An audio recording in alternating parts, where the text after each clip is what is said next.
कहते हैं बच्चे भगवान का रूप होते हैं। इनकी आंखों में सिर्फ भोलापन और क्यूटनेस दिखाई देती है, लेकिन अगर आपके बच्चे में खुद शैतान का वास हो तो।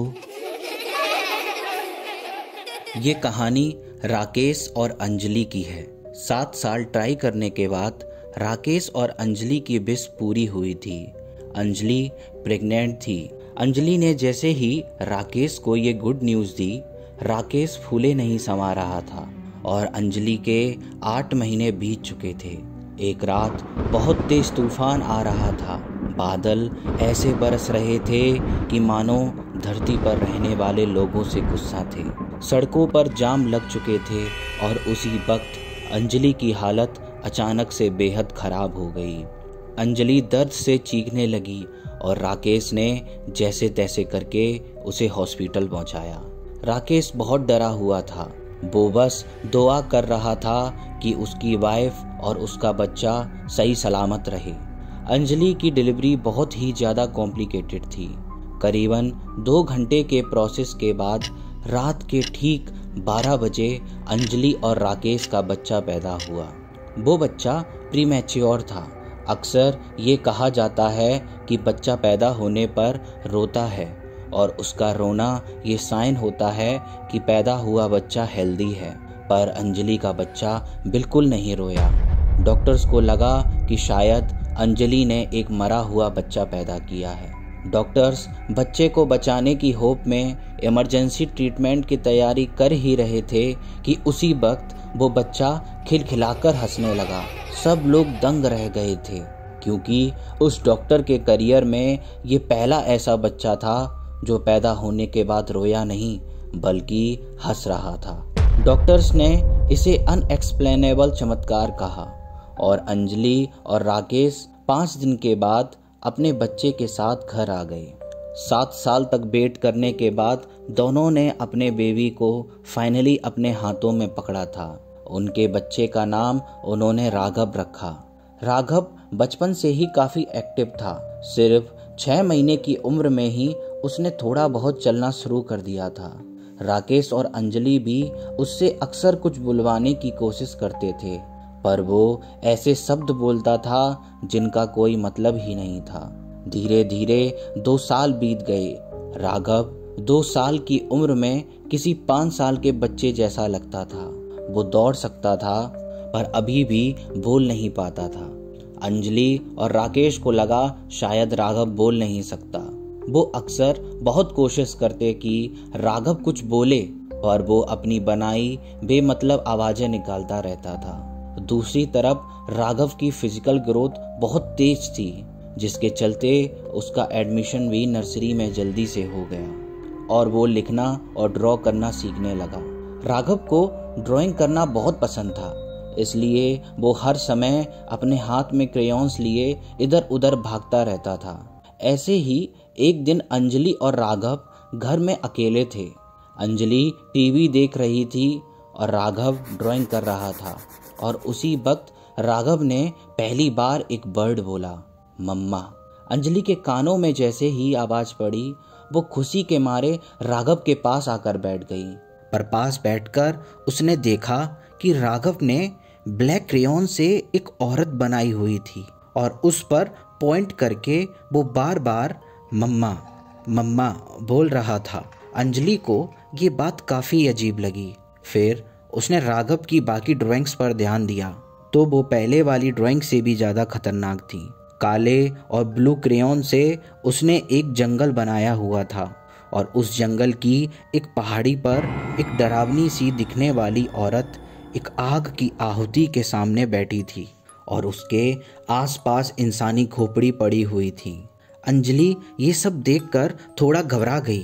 उसने राघव के हाथ से क्रेयॉन्स छीन लिया और राघव को अंदर ले जाने लगी, लेकिन राघव ने अचानक एक अजीब सी शक्ति आ गई। अंजलि उसे हिला ही नहीं पा रही थी। उसने राघव के कंधे पर हाथ रखा तो राघव एकदम से पलटा और जानवर की तरह अपनी मां पर ही टूट पड़ा। राघव की दोनों आंखें बिल्कुल काली हो चुकी थीं और उसके दांत अजीब से नुकीले हो गए थे। अंजलि चीख चीख कर मदद मांगने लगी और उसी समय घर की बेल बजी। अंजलि भागकर दरवाजे पर गई और सूरज को देखकर डरी सहमी आवाज में हाँफती हुई बोली, वो राघव, वो ड्राइंग्स, वो। अपनी वाइफ को डरा सहमा देख राकेश भी थोड़ा घबरा गया और उसने अंजलि को शांत कराया और पूछा, क्या हो गया तुम्हें? अंजलि ने राघव के डायरेक्शन में पॉइंट किया, लेकिन राघव चुपचाप फर्श पर बैठा हुआ अपने कलर से खेल रहा था। अंजलि राकेश को समझाने की कोशिश कर रही थी, लेकिन राकेश को कुछ समझ नहीं आ रहा था। तो अंजलि राघव के पास रखी उसी ड्राइंग्स को उठाकर राकेश को अंदर कमरे में ले गई। उसकी ड्राइंग्स को देखकर राकेश के पसीने छूटने लगे। उसने अंजलि से कहा, मुझसे बहुत बड़ी गलती हो गई है, मैं इस औरत को जानता हूँ। अंजलि को कुछ समझ नहीं आया। फिर राकेश ने अंजलि को सब कुछ बताना शुरू किया। तुम्हें बच्चा चाहिए था, तुम बहुत दुखी रहने लगी थी, हमने पूरी मेडिकल हेल्प भी ली, फिर भी कुछ नहीं हुआ। मैं तुम्हें इतना दुखी नहीं देख पा रहा था। तब मुझे किसी ने पास की पहाड़ी पर रहने वाली एक औरत के बारे में बताया। वो काले जादू से सबकी इच्छाएं पूरी करती थी। तो मैं उसके पास चला गया। उसने मुझसे कहा कि हमें बच्चा मिल जाएगा, पर एक शर्त पर। मुझे हर अमावस की रात उसके पास जाकर अपने खून की 2 बूंदें उस आग की आहुति पर चढ़ानी थी। उसके बाद हमें राघव मिल गया और सब कुछ इतना अच्छा चल रहा था। राघव भी बड़ा हो गया था, तो मैंने 2 महीने पहले वहाँ जाना छोड़ दिया। ये सब सुनकर अंजलि शॉक्ड थी, लेकिन इससे पहले कि वो राकेश को कुछ बोल पाती, उन्हें बाहर से राघव की जोर जोर से हंसने की आवाज आई।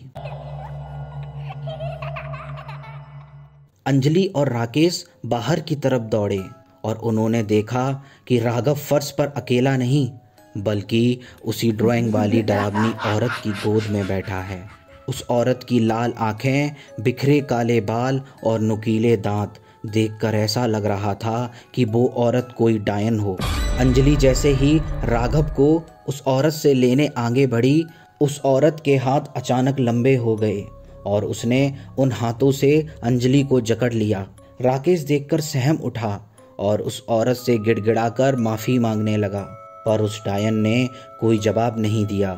अंजलि भी चीखती रही, चिल्लाती रही, मेरा बच्चा, मेरा राघव, मुझे दे दो। राकेश का भी रोना छूट गया, लेकिन वो डायन टस से मस नहीं हुई। वहीं छोटा सा राघव ये सब देखकर हंसे जा रहा था। अचानक वो उस औरत की गोद से उठा और अपनी माँ अंजलि का कस के गला दबाने लगा। ये देखकर राकेश जैसे ही राघव को हटाने की कोशिश में आगे बढ़ा, उसे एक जोर का धक्का लगा, जिससे उसका शरीर कमरे की दीवार पर जा लगा और वो जोर से गिर पड़ा। राघव अभी भी अंजलि का गला दबा रहा था। अंजलि ने कुछ ही पलों में अपना दम तोड़ दिया। उस डायन ने राघव को उठाया और वहां से अचानक ही गायब हो गई। राकेश चोटिल हालत में वहीं पड़ा रहा और कुछ नहीं कर पाया। उसने उस रात अपनी पत्नी और अपना बेटा राघव दोनों को हमेशा हमेशा के लिए खो दिया। उसने राघव और उस डायन को बहुत ढूंढा, लेकिन वो कहीं नहीं मिले। एक छोटे से काले जादू ने राकेश और उसका सब कुछ छीन लिया और उसने अपने आप को कसूरवार मानकर खुदकुशी कर ली। अगर आपको ये कहानी पसंद आई तो हमारे चैनल द ब्रूटल टॉक्स को अभी सब्सक्राइब करिए और वीडियो को लाइक करिए। मिलते हैं फिर अगली किसी रियल हॉरर स्टोरी के साथ।